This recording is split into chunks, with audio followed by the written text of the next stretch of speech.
ভুল মূর্তিতে মালা দিলীপের বর্তমানে ভুল মূর্তিতে মালা দেওয়া নিয়ে বিতর্ক তৈরি হয়েছে। वाह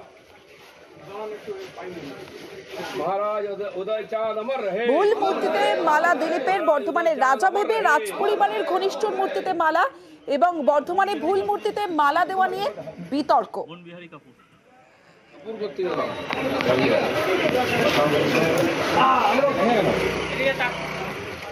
वाह महाराज उदय चाँद अमर रहे।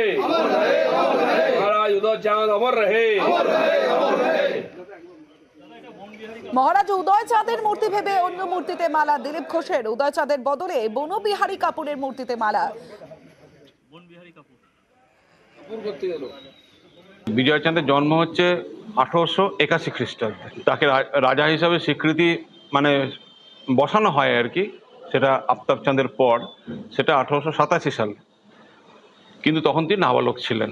এই যে নাবালকত্বের সময় রাজা ছিলেন, তার এস্টেটটা দেখাশোনা করতেন তার বাবা বনবিহারী কাপুর। এস্টেট অফিসার হিসাবে তিনি কাজ করতেন রাজবাড়ির। বিজয় চাঁদের পুত্র হচ্ছে উদয় চাঁদ, যিনি 1943 সালে রাজা হন বর্ধমানের। অর্থাৎ রক্তসূত্রে বনবিহারী কাপুর হচ্ছে উদয় চাঁদের দাদু। বনবিহারী কাপুরের পুত্র হচ্ছে বিজয়চাঁদ মাহাতাব, বিজয়চাঁদের পুত্র হচ্ছে উদয়চাঁদ মাহাতাব। বর্ধমান দুর্গাপুরের বিজেপি প্রার্থী দিলীপ ঘোষকে কটাক্ষ তৃণমূলের।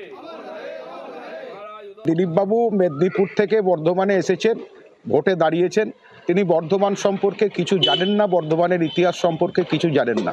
এটা ওনার পক্ষে সম্ভব। উনি মাঝে মধ্যেই এ ধরনের ভুল বকেন।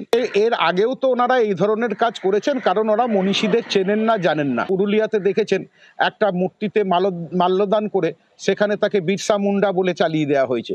এরা ইতিহাস আগে ভালো করে পড়ুক, ইতিহাস ভালো করে জানুক, বর্ধমান সম্পর্কে ভালো করে জানুক, জেনে তারপর নিশ্চয়ই বর্ধমানে রাজনীতি করুক।